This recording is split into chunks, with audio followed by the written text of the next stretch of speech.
ஆன்மீகம் டிவி தமிழ் நேயர்கள் அனைவருக்கும் அன்பான வணக்கம். எவ்வளவுதான் சம்பாதிச்சாலும் கடன் அடைபடவே மாட்டேங்குதே. ஒரு கடனை அடைக்க இன்னொரு இடத்தில் கடன் வாங்கிய சூழ்நிலை வருதே. வட்டி கட்டியே வாழ்க்கையே போய்விடும் போல இருக்கே என்று வேதனைப்பட்டு இருக்கீங்களா? கடன் என்பது வரும் பணம் சார்ந்த பிரச்சனை மட்டுமல்ல, அது நம் ஜாதகத்தில் இருக்கும் ருணதோஷம் மற்றும் செவ்வாய் சனி கிரகங்களின் தாக்கங்களால் வரக்கூடிய ஒரு பெரிய மன உளைச்சல் ஆகும். உங்களுடைய எந்த பெரிய கடனாக இருந்தாலும் அதை சிறுக சிறுக அடியோடு அடைத்து மீண்டும் கடன் வாங்காத அளவிற்கு பணப்புழக்கத்தை அதிகரிக்க செய்யக்கூடிய 3 மகா கடன் நிவர்த்தி பரிகாரங்களை பற்றி தான் இந்த வீடியோவில் பார்க்க போகிறோம். எனவே வீடியோவை எங்கேயும் ஸ்கிப் பண்ணாமல் முழுமையாக பாருங்கள். நீங்கள் எவ்வளவு கடன் வாங்கி இருந்தாலும் சரி, இந்த 3 பரிகாரங்களில் ஏதாவது ஒரு பரிகாரத்தை செய்தால் கூட நீங்கள் அந்த கடன் தொல்லையிலிருந்து மீளக்கூடிய வாய்ப்புகளை இந்த பிரபஞ்சம் உங்களுக்கு ஏற்படுத்தி தரும் என்பதில் எந்தவித சந்தேகமும் இருக்க வேண்டாம். நேயர்களே, ஜோதிட சாஸ்திரப்படி கடன் பிரச்சனைக்கு மிக முக்கிய காரக கிரகம் செவ்வாய் பகவான். அங்காரகன் என்று செவ்வாய் பகவானை அழைப்பார்கள். தவறான நேரத்தில் கடன் வாங்குவது அல்லது கடன் கொடுப்பது கடனை பெருக்கும். ஆனால் செவ்வாய்க்கிழமை வரக்கூடிய செவ்வாய் ஹோரையில் கடனின் ஒரு சிறிய பகுதியை திருப்பி தந்தால் அது முழு கடனையும் அடைப்பதற்கான வழியை உங்களுக்கு உருவாக்கி கொடுக்கும். எனவே நீங்கள் கடன் வாங்கி அந்த கடனை அடைக்கப் போகிறீர்கள் என்றால் செவ்வாய்க்கிழமை வரும் செவ்வாய் ஹோரையில் நீங்கள் கடனை அடைப்பது மிக மிக சிறந்த ஒரு நேரமாக கருதப்படுகிறது. செவ்வாய்க்கிழமை செவ்வாய் ஹோரையான காலை 6 மணியிலிருந்து 7 மணி வரையிலும், அப்படி இல்லை என்றால் மாலை 8 மணியிலிருந்து 9 மணிக்குள்ளேயும் நீங்கள் வாங்கிய கடனில் ஏதாவது ஒரு சிறு பகுதியை திருப்பி தந்தால் அது முழு கடனையும் அடைப்பதற்கான வழியை உங்களுக்கு உருவாக்கி கொடுக்கும். தெய்வீக அதிர்வுகள் கொண்ட தானியங்கள் மற்றும் பரிகார பொருட்கள் மூலம் பிரபஞ்சத்தின் ருண விமோசன ஆற்றலை ஈர்த்து கடன் சுமையை அடியோடு தணிக்க முடியும். எனவே இந்த வீடியோவை எங்கேயும் ஸ்கிப் பண்ணாமல் நாம் சொல்லக்கூடிய பரிகாரத்தை, உங்களால் முடிந்த பரிகாரத்தை நீங்கள் செய்து பாருங்கள். அதில் முதல் பரிகாரமாக வருவது செவ்வாய் பகவானின் அருளால் கடன் சுமையை குறைக்கும் துவரம் பருப்பு அல்லது மைசூர் பருப்பு, இந்த இரண்டில் ஏதாவது ஒரு பருப்பை வைத்து செய்யக்கூடிய பரிகாரம்தான் முதல் பரிகாரமாக நாம் பார்க்க போகிறோம். இதற்கு செவ்வாய்க்கிழமை காலை அல்லது மாலை வேளையில் எந்த நேரமாக இருந்தாலும் சரி, நீங்கள் பூஜை செய்யும் அந்த நேரத்தில் ஒரு சிவப்பு நிற துணியை எடுத்துக்கொள்ளுங்கள். அது பட்டு துணியாகவும் இருக்கலாம், இல்லை காட்டன் துணியாகவும் இருக்கலாம். ஆனால் சிவப்பு நிறத்தில் இருக்க வேண்டும். ஒரு கைப்பிடி அளவிற்கு துவரம்பருப்பு எடுத்துக்கொள்ளுங்கள். இது செவ்வாய் பகவானுக்கு உரிய தானியமாகும். எனவே தான் துவரம்பருப்பை எடுத்துக்கொள்கிறோம். அப்படி துவரம்பருப்பு இல்லாதவர்கள் சிவப்பு நிறத்திலான மைசூர் பருப்பை எடுத்துக்கொள்ளுங்கள். அதுவும் ஒரு கைப்பிடி அளவிற்கு எடுத்துக்கொள்ளுங்கள். பிறகு சிறிதளவு வெல்லத்தையும் எடுக்க வேண்டும்.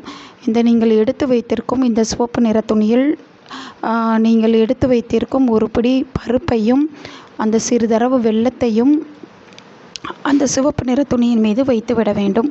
இப்போது அதை முடிச்சாக கட்டி உங்கள் பூஜை அறையில் முருகர் அல்லது செவ்வாய் பகவான் படத்திற்கு முன்பாக வையுங்கள். வைத்துவிட்டு கண்களை மூடிக்கொண்டு என்னுடைய கடன் பிரச்சனை தீர வேண்டும் என்று நன்றாக வேண்டிக் கொள்ள வேண்டும். எனது ருணதோஷங்கள் நீங்கி கடன் சுமை குறைய வேண்டும். எனது வீட்டிற்கு கடனை அடைப்பதற்கான பணம் பெருகுவதற்கான வழியை அப்பனே முருகா நீதான் எனக்கு காட்டி கொடுக்க வேண்டும். என் பிள்ளைகளும் என் உறவினர்களும் என் குடும்பமும் கடன் பிரச்சனையில் சிக்கி தவிக்கிறார்கள். அதிலிருந்து வெளிவரதுக்கு நீதான் ஒரு வழியை காட்டி கொடுக்க வேண்டும் என்று நன்றாக மனமுருகி வேண்டிக் கொள்ளுங்கள். பிறகு இதை தொடர்ந்து ஒரு செவ்வாய்க்கிழமை மட்டும் செய்தால் போதாது. ஒற்றைப்படையில் 3, 5, 7 இல்லை 6, முருகருக்கு உகந்த 6, இப்படி ஏதாவது ஒரு எண்ணிக்கை வைத்து செவ்வாய்க்கிழமையில் நீங்கள் எந்த நேரத்தில் செய்கிறீர்களோ அதே நேரத்தில் அந்த 3 செவ்வாய்க்கிழமையோ இல்லை 5 செவ்வாய்க்கிழமையோ செய்ய வேண்டும். இப்போது நீங்கள் எடுத்து வைத்திருக்கும் அந்த துவரம்பருப்பையோ பூஜையெல்லாம் முடிந்த பிறகு நீங்கள் முடிந்து வைத்துள்ள அந்த பருப்பை எடுத்து விலங்கிற்கோ அல்லது ஏதாவது ஒரு மாட்டிற்கோ உணவாக அளித்து விடுங்கள். சமையலுக்கு இதை உபயோகப்படுத்தக்கூடாது. செவ்வாய் கிரகத்தின் தாக்கம் குறைந்து கடன் அடைவதற்கான புதிய வருமான வழிகளையும் இந்த பரிகாரம் உங்களுக்கு காட்டி கொடுக்கும்.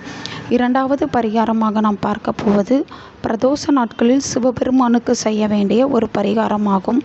இது உங்களுக்கு தீராத கடன் என்ன இருந்தாலும் அதை குறிப்பாக செவ்வாய் செவ்வாய்க்கிழமை வரும் பிரதோஷ நேரத்திலோ அல்லது சனிக்கிழமை வரும் பிரதோஷ நேரத்திலோ, அதாவது மாலை 4:30 மணியிலிருந்து 6 மணி வரை இருக்கும் பிரதோஷ நேரத்தில் சிவன் கோவிலுக்கு சென்று விடுங்கள்.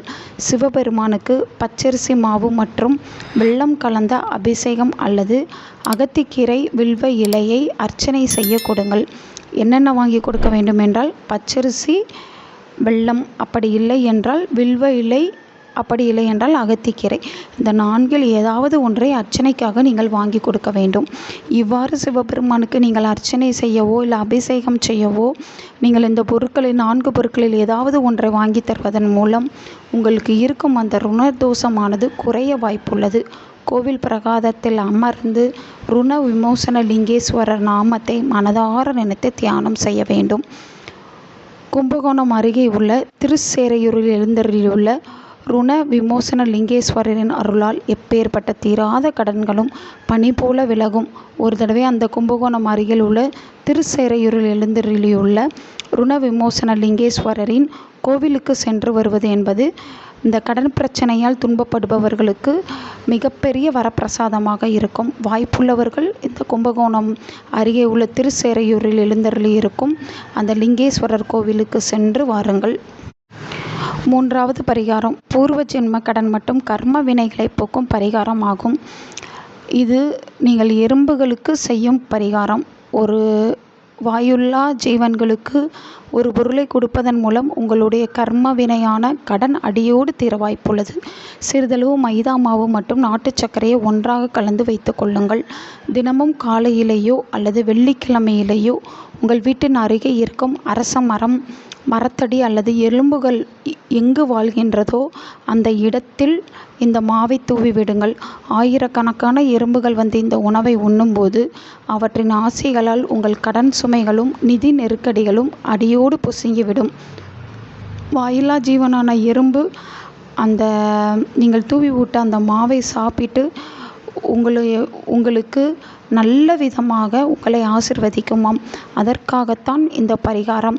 இதனால் உங்களுடைய கர்ம வினை தீர்ந்து கடனானது அடியோடு தீர வாய்ப்புள்ளது.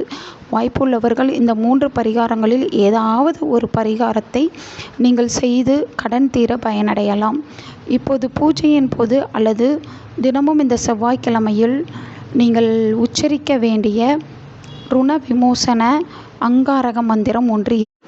அங்காரக மகிபுத்திர பகவன் பக்த வத்சல நமஸ்துதே மமாசேஷம் குணமாசு விமோசயா என்னும் மந்திரத்தை 108 முறை நீங்கள் உச்சரிக்க வேண்டும்.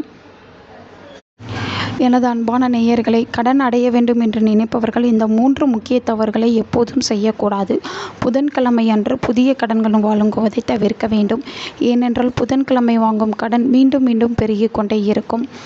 மாலை 6 மணி முதல் 7 மணி வரை இருக்கும் சந்தியா காலத்தில், அதாவது விளக்கு வைக்கும் அந்த நேரத்தில் யாருக்கும் கடன் கொடுக்கக்கூடாது. என்னால் இந்த கடனை அடைக்கவே முடியாது என்று எப்போதும் புலம்பாதீர்கள். நம்பிக்கையோடு உழைத்து இந்த பரிகாரங்களை செய்யுங்கள். அந்த சிவபெருமான் மற்றும் அங்காரக பகவானின் பரிபூரண அருளால் உங்கள் கடன்கள் அனைத்தும் தீர்ந்து உங்கள் இல்லத்தில் செல்வமும் சுபிட்சமும் பெருக என் மனமார்ந்த வாழ்த்துக்கள். இந்த வீடியோ உங்களுக்கு பயனுள்ளதாக இருந்தால் மறக்காமல் லைக் பண்ணுங்கள். கடன் தொல்லையிலிருந்து தவிக்கும் உங்கள் நண்பர்களுக்கும் ஷேர் பண்ணுங்கள். நம்ம சேனலை மறக்காமல் சப்ஸ்கிரைப் பண்ணுங்கள். அந்த பெல் ஐக்கானை அப்படியே கிளிக் பண்ணிக்கோங்க. நன்றி, வணக்கம்.